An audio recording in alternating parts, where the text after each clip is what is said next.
سابق صدر Donald Trump کے خلاف مواخذے کی کارروائی، کھایا پیا کچھ نہیں، گلاس توڑا 12 آنے کے مصداق ثابت ہوئی، وقت بھی ضائع ہوا، پیسے بھی۔ ڈونلڈ ٹرمپ پھر بھی قصوروار ثابت نہ ہو سکے۔ ٹرمپ کے خلاف مواخذے کی پہلی کارروائی 11.5 بلین ڈالرز کی پڑی تھی، دوسری کارروائی کا تخمینہ اس سے زیادہ ہوگا۔ عالمی قوت کا عاقل اور مدبر اکابرین سیاست عوامی مسائل چھوڑ کر ایک نیم خپتی شخص کو قصوروار ٹھہرانے پر توانائیاں صرف کرتے رہے۔ کیا ڈونلڈ ٹرمپ پر کیپٹل ہل پر حامیوں کو حملے کے لیے اکسانے کے الزام میں اب بھی مقدمہ چلایا جا سکتا ہے؟ نئے قانونی نکتے پر بحث چھڑ گئی۔ دیکھتے ہیں ہیوسٹن سے نصرت تغاری کی رپورٹ۔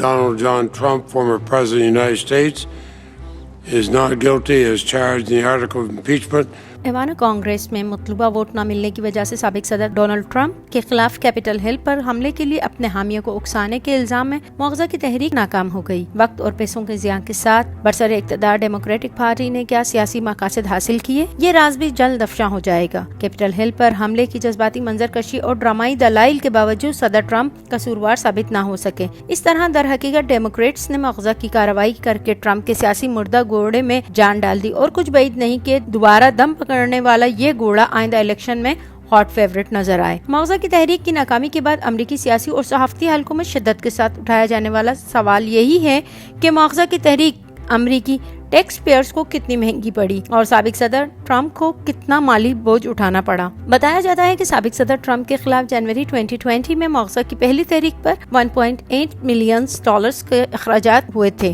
لیکن ہیریٹیج فاؤنڈیشن کے مطابق مواخذہ کی پہلی تحریک پر 3.06 ملین ڈالرز خرچ ہوئے تھے، جس میں منتخب اراکین سمیت 106 کانگریس ملازمین کی تنخواہ اور وکلاء کی فیس بھی شامل تھی۔ سیاسی تجزیہ نگاروں کا بھی کہنا ہے کہ کسی بھی امریکی صدر کے خلاف مواخذہ کی تحریک میں ہے سیاسی مفادات کے حصول کی کارروائی رہی ہے، اس سے عوام کو کوئی فائدہ نہیں ہوا۔ ماضی میں بھی سابق صدر بل کلنٹن کے خلاف 1994 میں مواخذہ کی کارروائی پر 80 ملین ڈالرز خرچ ہوئے، جو عوام کے ادا کردہ ٹیکسوں سے پورے کیے گئے۔ اسی طرح 6 جنوری کو کیپٹل ہل پر حملے کی وجہ سے واشنگٹن ڈی سی کی سیکیورٹی کے لیے 519 یعنی کہ 519 ملین ڈالرز خرچ کیے گئے۔ اسی لیے امریکہ انتخابی قوانین انہیں اپنے قانونی اخراجات پارٹی فنڈ سے ادا کرنے کی اجازت دیتے ہیں، اس لیے ہر صورت میں دو پارٹیوں کی سیاسی لڑائی کے اخراجات عوام کے پیسوں سے ہی پورے کیے جاتے رہے ہیں۔ مواخذہ کی تحریک سے ڈیموکریٹک پارٹی کو کیا فائدہ ہوا اور ریپبلکن پارٹی کو کیا فائدہ ہوا، اس کا فیصلہ آنے والا وقت ہی کرے گا۔ لیکن مواخذہ کی اس تحریک میں پہلی بار چند ریپبلکن اراکین نے اپنے ہی صدر کے خلاف ووٹ دے کر ایک نئی تاریخ رقم کر دی۔ اس طرح